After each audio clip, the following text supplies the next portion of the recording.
Welcome everyone to a special episode of The Buck Stops Here. It's Kirk Buckner running nothallofame.com, and I have a very special guest here from Baseball Reference, and I can't wait to introduce him. I'll let him introduce himself. Hey, how you doing, Kirk? I'm Adam Darowski. I'm the director of product for Sports Reference. So Baseball Reference is one of many, many sites that we do, along with Basketball Reference and all the other reference sites, and StatHead and Immaculate Grid is the newest thing for us. So I'm excited to chat with you about lots of different stuff. Yeah, awesome. No, I was not aware that you were doing some of the other stuff that you just mentioned here. One thing that obviously with what I do is a big focus on Halls of Fame. I'm just gonna put you right into the fire if you don't mind. Yeah. Okay. So for myself personally, I rank those who I think should be in the Baseball Hall of Fame. I'm curious if there's somebody that you personally want to see in the Baseball Hall of Fame more than anyone else. Or is there somebody that you don't want to see? No wrong answer, really. Yeah, that's interesting. So the Hall of Fame for myself is a very, very strong interest for many, many years.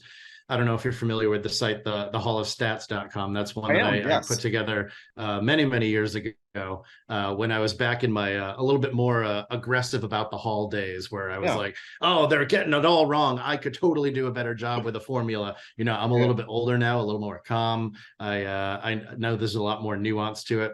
But gosh, if there's any specific players that I would love to see in the Hall of Fame, there's so many. First of all, I could rattle off 40, 50 names right now of people I would like to see in the Hall of Fame.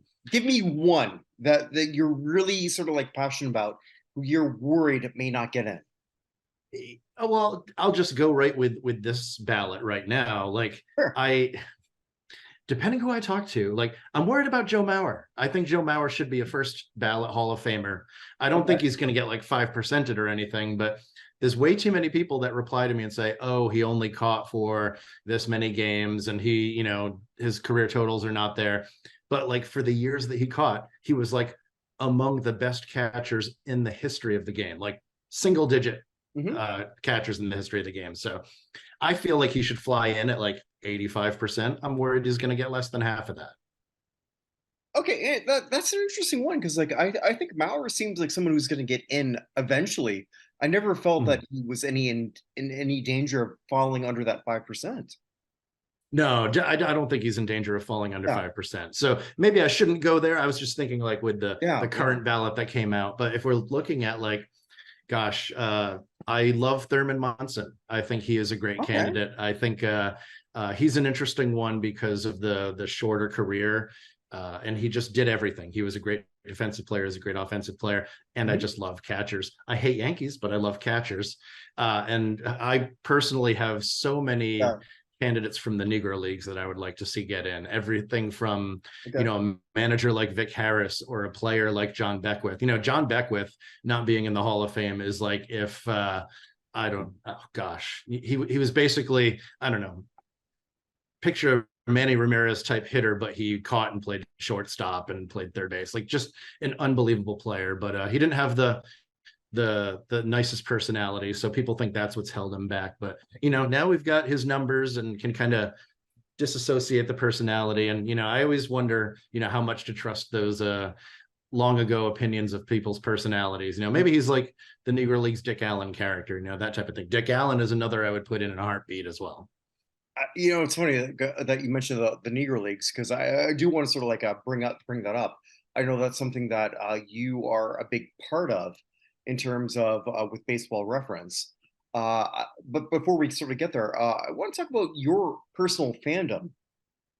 So what is working for Baseball Reference and Sports Reference overall encompassing, do you have a sports team that you personally follow, and does it affect, well, it can't affect, but how do you not let it affect what you do?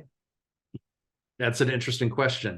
I do have a sports team that I follow incredibly closely, but that team is not a baseball team. It is a German soccer team, Borussia Dortmund. That's the jerseys behind me.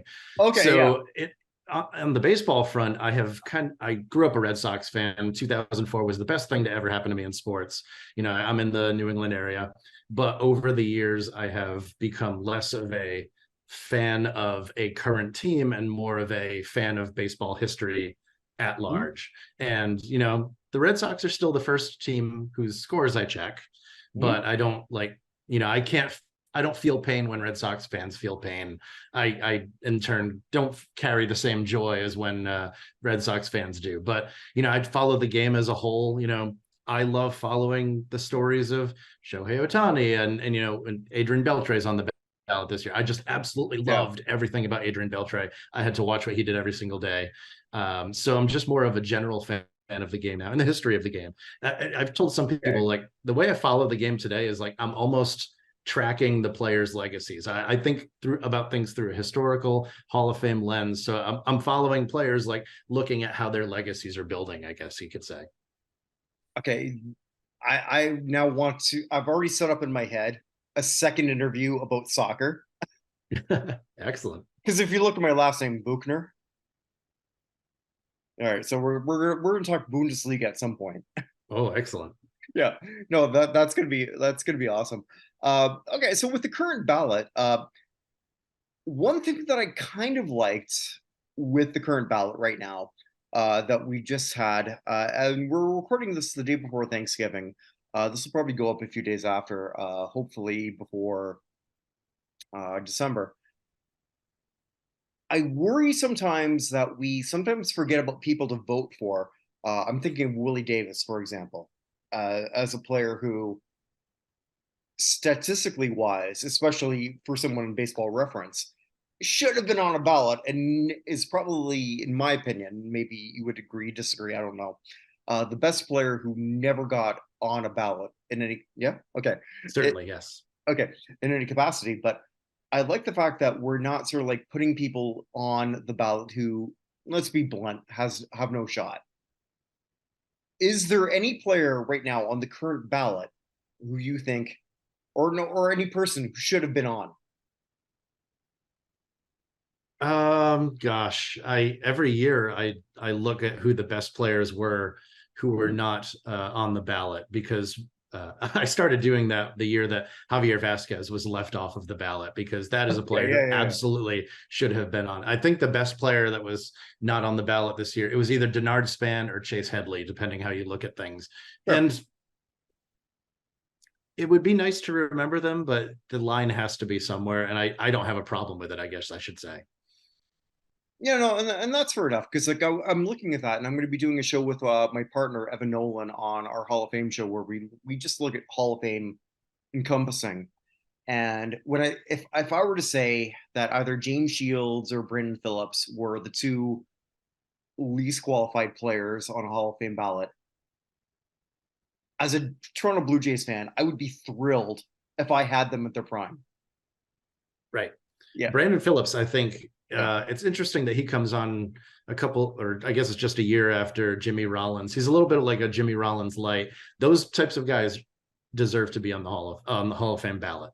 I want to make sure that a player like Brandon Phillips, he's way over that line for me. When you get down to Denard, nothing against Denard Span, but the line does have to be somewhere. And right, as right. you get down to where Denard Span is, there's a lot more players like him, so it makes it hard to draw that line. What for you personally is like? I had the pleasure of speaking with Sean Foreman, who obviously you work with, and he's part of he actually has a Hall of Fame vote. Do you have one, I do not know. or is that something that could happen in the future for you?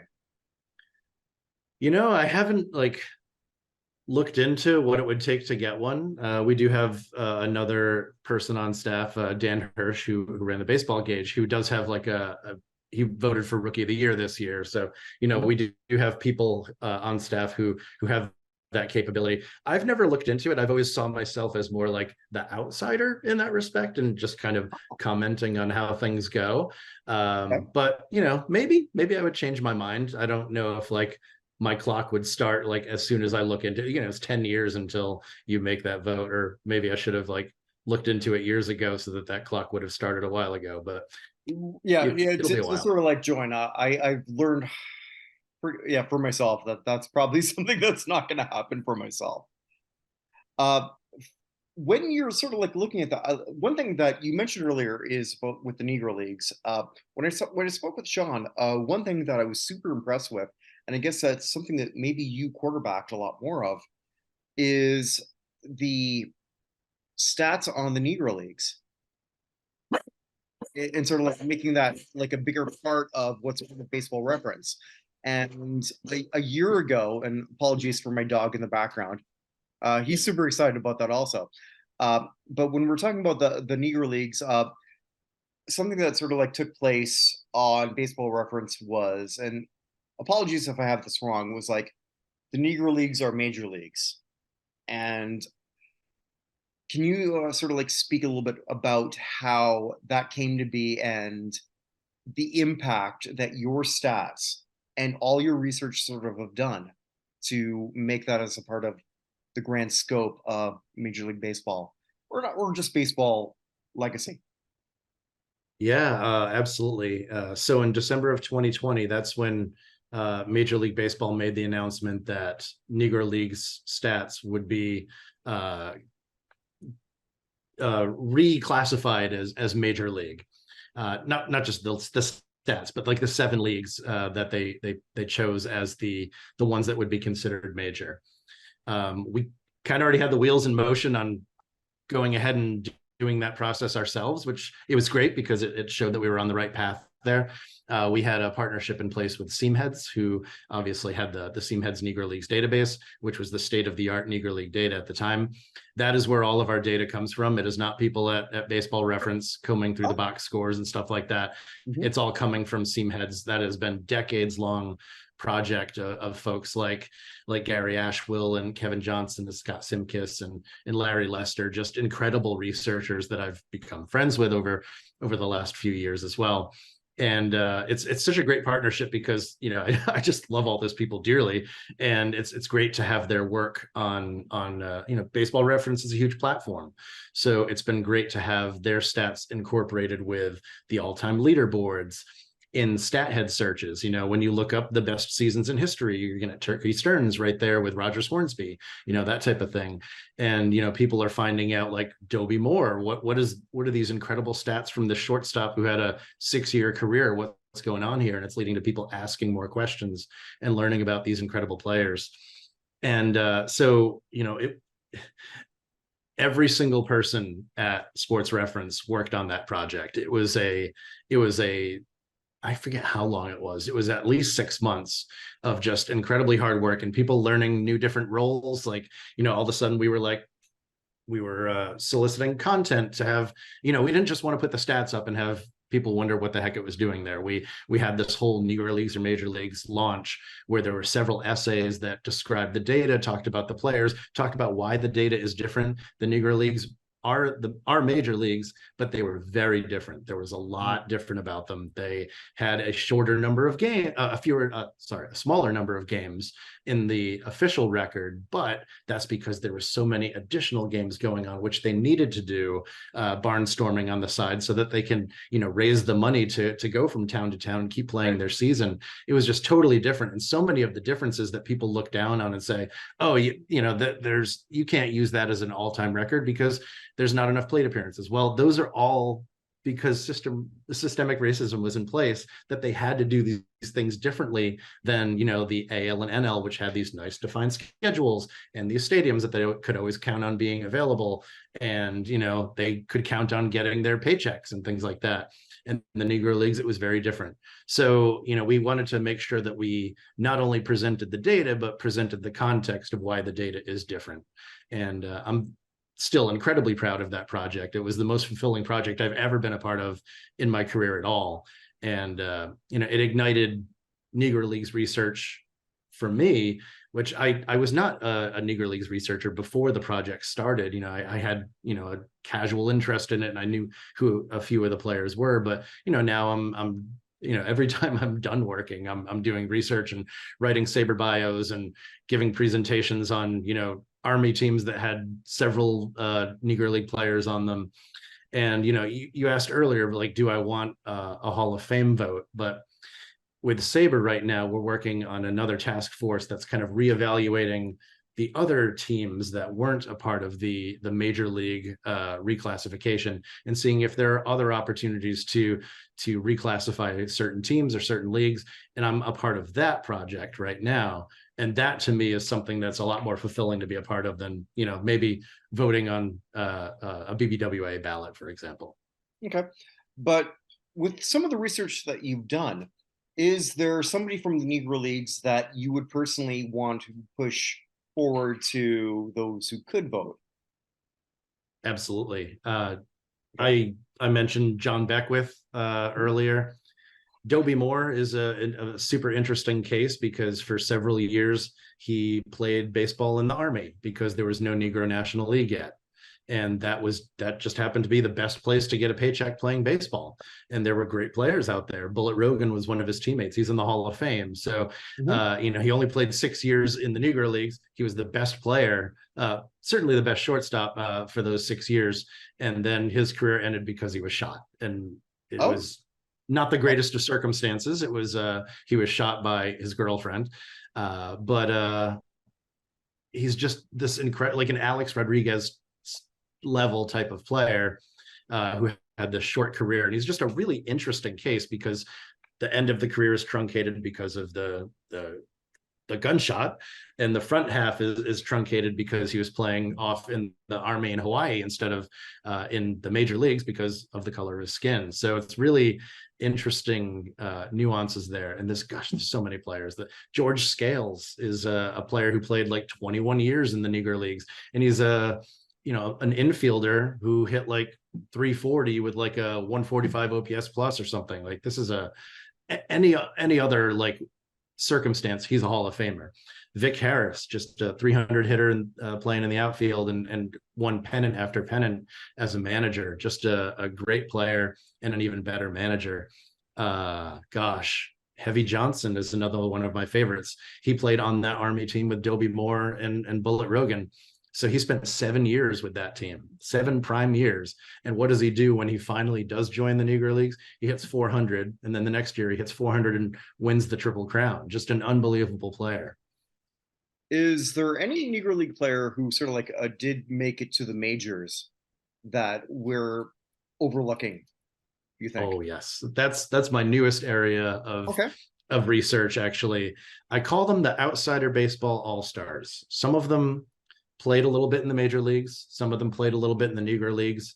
There are some that didn't play there at all, but a lot of players spent a lot of time in Latin America. They played in Cuba. They played in Mexico. They played in Puerto Rico.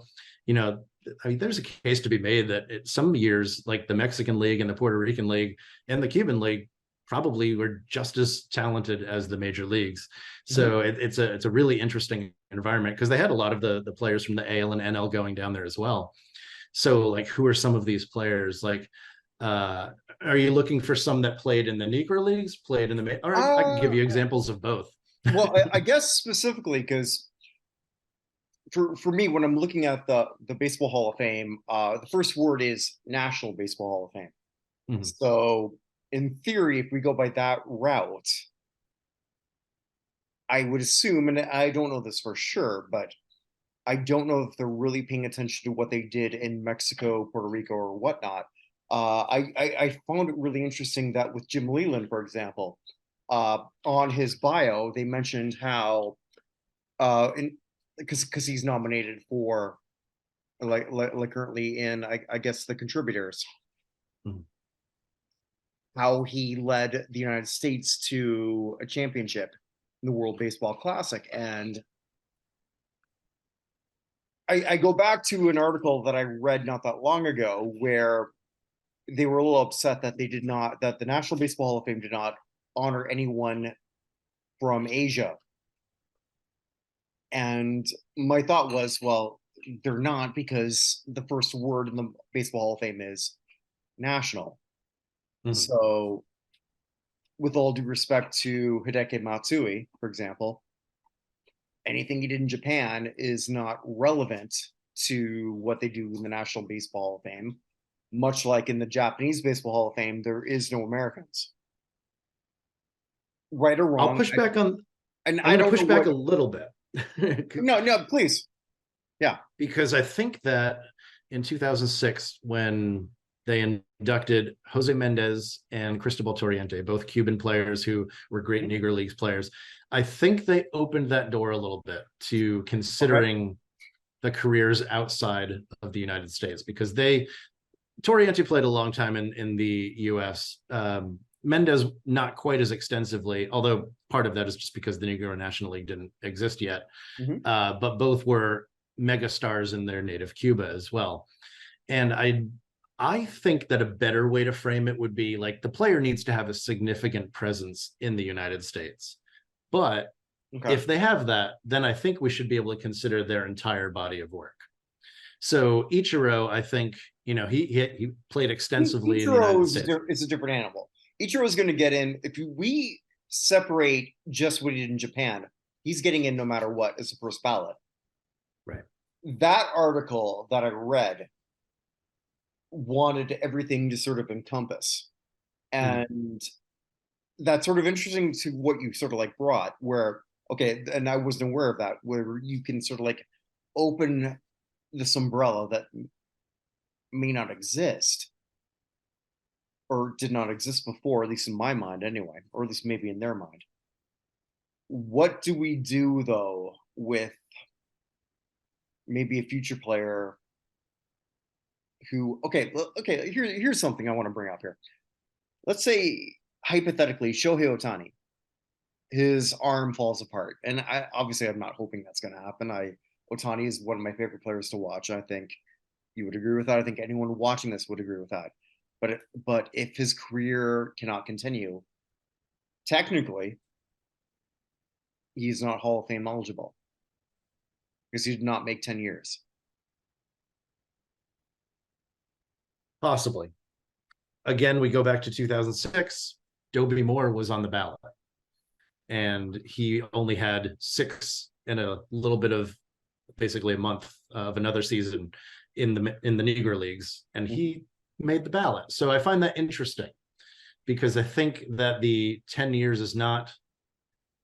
I don't Locked know. in. I don't think it's locked in. I think that there like for example, Shohei Otani, if you add all of his seasons, Mm-hmm. he played 11 seasons. Only what is it? 6 of them have been in the American and Right, National because League. like Josh Hamilton was not on a ballot or will not Right. qualify. So, but yeah, but obviously I'm putting Shohei way over Josh. No disrespect to Josh. The way the rules are stated, no, Otani would not be on there, but I think that uh, You I think they think would that the make it? rules should be different. I Okay. think that if Otani retired today, he should be eligible because he has played 10 years. It's just that only 6 of them were in uh, in the United States. Okay. But I also think that the 10 years, that shouldn't be, it should be if you had enough of an impact in 8 years, it should be fine. I'm a big fan of the idea of Sadaharu O as a possible baseball Hall of Famer. What do you think of that? I I love the idea.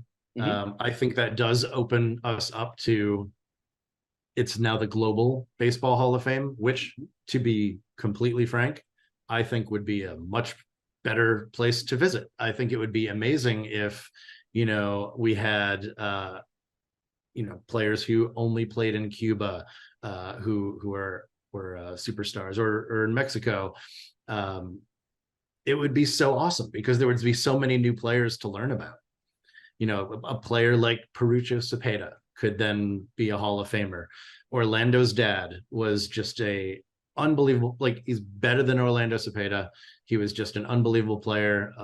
Only played in Puerto Rico and Venezuela. Was given 3 different invites to come to the United States. Never did because he hated racism and did not want to be, a part of that, and did not want to, live his life in the United States as a second-class citizen. So he stayed in his native Puerto Rico and is a Hall of Famer there. I would love to see a Hall of Fame that tells stories like his, or gosh, Lazaro Salazar is a personal favorite of mine. He was a Cuban pitcher slash first baseman outfielder who also managed for many, many years and won 14 titles as a manager. And he was just this incredible two-way player. And he was definitely a Hall of Fame talent. There's no question about it. And it would be great to be able to see players like that in the Hall of Fame. Interesting. Okay. So basically you would hold I'm just trying to think I mean it's not the best example, but I think of a Julio Franco who just did so much combined that I find it like a really fascinating career. I don't know that I he's a Hall of Famer, but I think it gets elevated in some capacity. You're speaking my language because I'm Okay. just starting to prep for a future podcast about my evolving feelings on Julio Franco in the Hall of Fame. One of my favorite players of all time.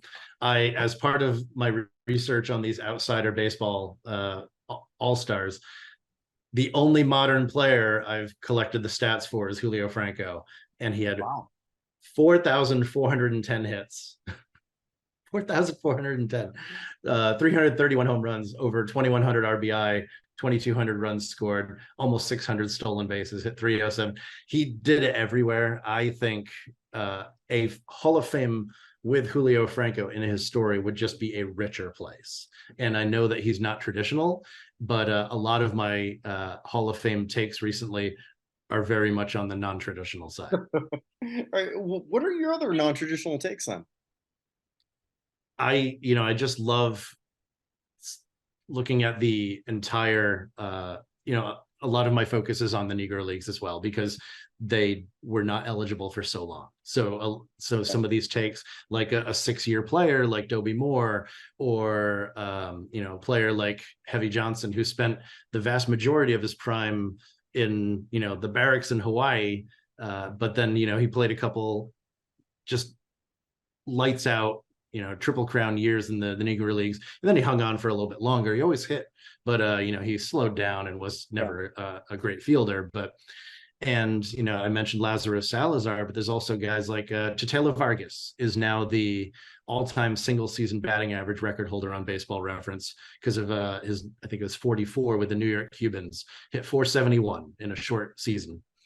But this guy played 33 years. Like, he played everywhere. He's a Dominican player, spent the longest time in Puerto Rico, played in Cuba.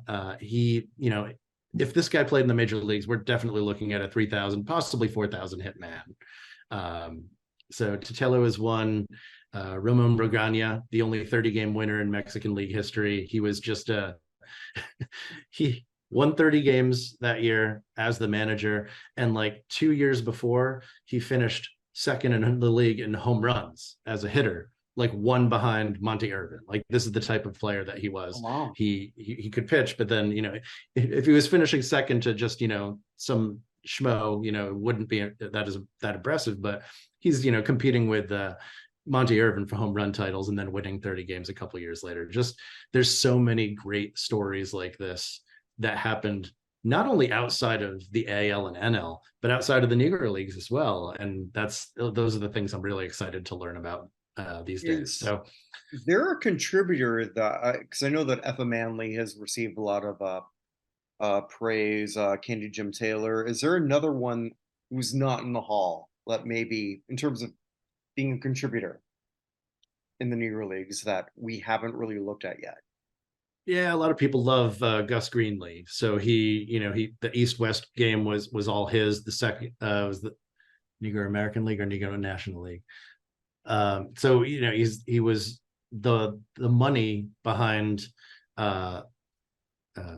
so much of what happened in the Negro Leagues. Just a huge figure, but not for terribly long. Which is a little bit of his issue, and a lot of the other owners didn't love him. But Candy Jim Taylor is like, he's like the Connie Mack of the Negro Leagues. He did not have a great managerial record in the Negro Leagues, but that's because he took on a lot of project teams. He didn't, Right.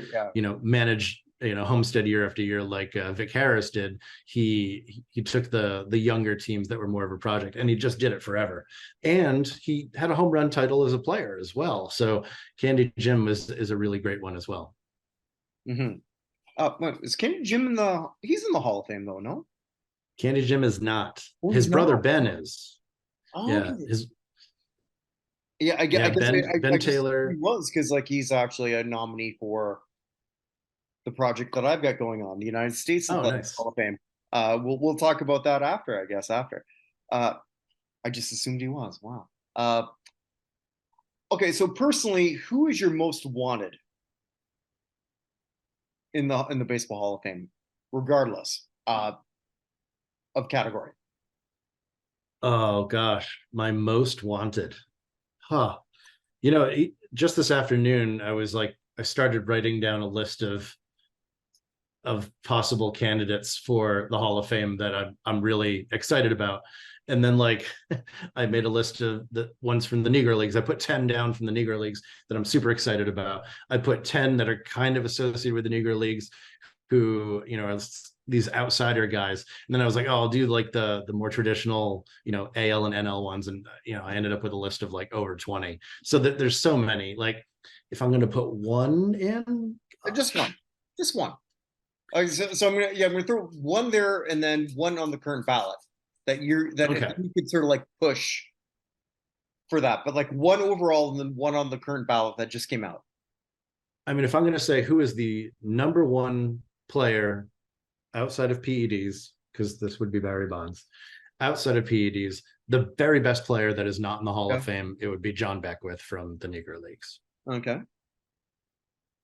And on the current ballot, On the current ballot, it just came as out. much I love Joe Mauer, but Adrian Beltre Okay. is he's I love Adrian Beltre. Just watching him play, his defense, his smile, his longevity, just Yeah. complete package. Yeah, I wasn't going to ask this, but now that you sort of like opened this up a bit here, on the United States Athletic Hall that we just did, uh, Barry Bonds was a nominee. He did not get in. 11 baseball players did get in. Pete Rose was also a nominee. We try to make it sort of interesting where you can decide whether you think their transgressions are worthy or not, and go from there. Uh, Personally, for me, and I'll tell you my personal thing, and I'm curious what yours is in terms of PEDs. For me, I will forgive anyone before 2004. And the reason I say that is because, and I'm sure you already know where I'm going with this. Mhm. Baseball did not necessarily have anything set in place until that point in time, and if there was no broken rule. So I give Bonds a pass. I don't give A-Rod a pass. I'm wondering, how do you feel about that? Because we've got A-Rod on the ballot, Manny Ramirez on the ballot. I'd still probably vote for both of them, only because I more have an issue with the umbrella around it. But that's me. How do you Right. feel? I am right there with you. Yeah. The way I look at A-Rod and Manny is, I was pressed on this a little bit because I posted, kind of player by player what I thought on the Hall of Fame ballot this year. And, if if they were the only two players on the ballot and I had all the room in the world, I would vote for them because I think that, they were just so good that they need to be in the Hall of Fame. Mhm. However, if pressed with the 10 player limit, like there are well over 10 players I would want to vote for on this ballot. Mhm. And if there's a tiebreaker, it's going to be them that's gone because they got busted while there was testing. So am I going to vote for this sounds backwards, but am I going to vote for Alex Rodriguez or Mark Burley? I'm 100% going to vote for Mark Burley in that scenario. No, it Give, doesn't because of what we just discussed. right. But here's an interesting one. I'll leave with this one here because I love our discussion. I could do this for another 2 hours, but I'm sure you can't. Uh, he's in his last year on the ballot, and he was not popped, but he's part of the Mitchell report. and that's 500 home run player Gary Sheffield. I'm a I'm a Yeah. I'm a yes on Gary Sheffield. He's the one that I had categories like it's a formality, which was Beltray and Mauer. Then I had strong yeses, like very strong yeses for Beltran and gosh, there was one more. I'm forgetting who it was, but I debated putting Sheffield in that strong yes cat. Just an unbelievable hitter, and I'm happy to forgive, anything that he might be associated with, since it was pre 2004 as well. Okay, well, and to that point, it was never supposed to come out, but Right. uh, Sheffield, I always thought personally, and I think this hurt McGriff, and I'm kind of curious what your thought is on this. And McGriff did get in. There's a bit of a vagabond Mm, category with them, where you're going from place to place. Where I'm a Jays guy, I'm a Canadian, so. But Fred McGriff, his best years was not in Toronto. Was it in Atlanta? Was it in San Diego? Was it in? And Gary Sheffield, what was it 9 different teams? I'm not even mm. sure at this point. If Gary Sheffield gets in, what's his hat? We joke that when with Fred McGriff that it would be the Tom Romansky that Right. yeah. Sheffield sort of like that, and I think that hurts a player like that. If you had take those stats, that asterisk being the Mitchell report, and just say it's split between two teams, I think he's already in, even with his questionable attitude, which was non-committal. Right. I I think he's way over the line in terms of, I mean, he was not a good defender, but he was just such a great hitter. I Yeah. think he's, very similar to Manny in that case. But, I don't think there's much that separates them, to be honest. If we're talking Manny and Sheffield, both pretty rotten fielders, generational hitters, and they both kind of had their demons, but one did it, one broke the rules that were spelled out in front of them twice, and like his career ended because of it, Manny. But Sheffield, he played many years with testing in place, and nothing ever happened, and he was still a very productive hitter. He's got a 140 OPS plus in like 11,000 plate appearances. He's got, what is it, 509 home runs, sorry. Yeah. And he would have had 3,000 hits if he didn't walk so damn much. So he was just one of the best hitters ever. Just, I love him. Yeah, I just realized I have one more thing. My own personal bias, and it's sort of an anti one. I'm not huge on Billy Wagner. Maybe I'm wrong. Maybe I'm wrong. Some of my friends in our little circle that we do in the Hall of Fame discussion tell me openly that I'm wrong. I look at him as not now. I look at him with K Rod on this ballot as not even the best reliever. Am I right or am I wrong? So I'm I I'm mentioned, I, I'm for Rodriguez in the Hall of Fame. I'm not for Wagner. so Am I you wrong? you go K Rod over Wagner. All Yes, I right, am. that part I don't know if I agree with. Okay. That tweet that I told you about, where I kind of ranked the player I was forgetting, by the way, that was in the strong yes, was Chase Utley. I think he's absolutely a Hall of Fame. Just yes, I could go on about Chase Utley. My yes list had Andrew Jones, Todd Hilton, Sheffield was there, Abreu, Burley, and Pettit. I think the pitchers are underrated on this ballot. And then I had Wagner in his own category of sure, I guess. So that Okay. kind of shows where I am on Billy Wagner. I don't hate that he would go in. I just don't think 903 innings is remotely, I don't want to spend my time talking about a pitcher with 903 innings when, 2000 weren't enough for Johan Santana. It makes no sense. Okay. I see what you're saying there with that.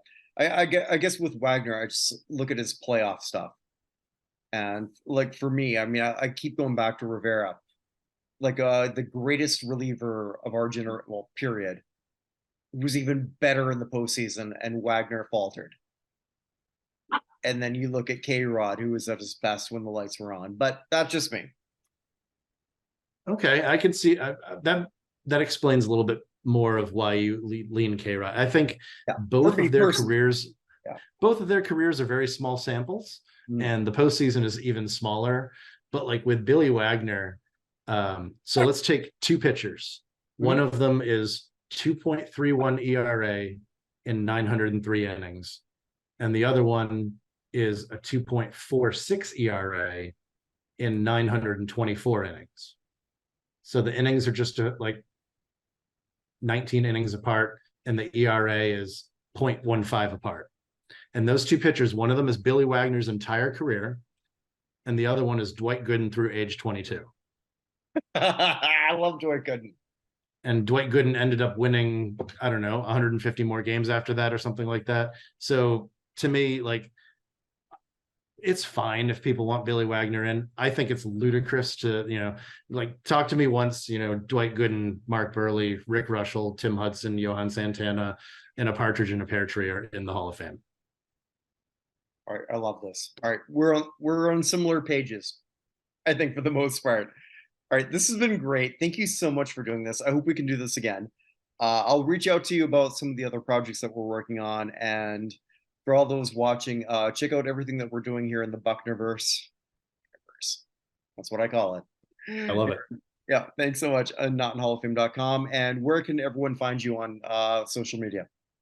Yes, you can find my garbage Hall of Fame takes on still on Twitter. I'm hanging on onto the last life raft. Baseball twit is the handle there. I do have a blue sky, a Darowski, if just in case I need to go there. But it was great to meet. I've looked at the site like for Oh, thank I don't you. know 15 years or something. I've been looking. How long has it been around? I feel Oh like God, it's been around I don't forever. even know.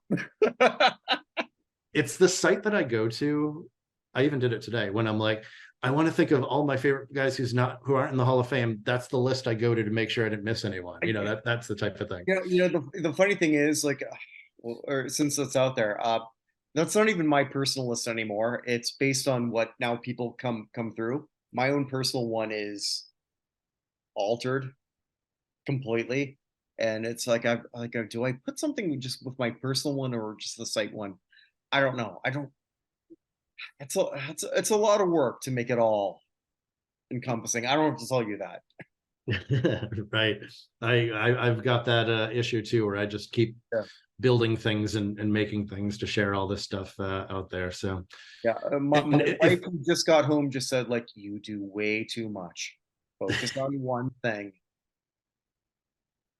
Yeah, one more thing I'll throw out there. If some of these names of players like are totally new to you, like Titelo Vargas or Ramon Bragana, and you want to learn more about them, I've been collecting their stats at Darowski.com/outsider. So that it's just a way to collect some stats of some all-time greats that I didn't know as much about, and now I want to share them with the world. So.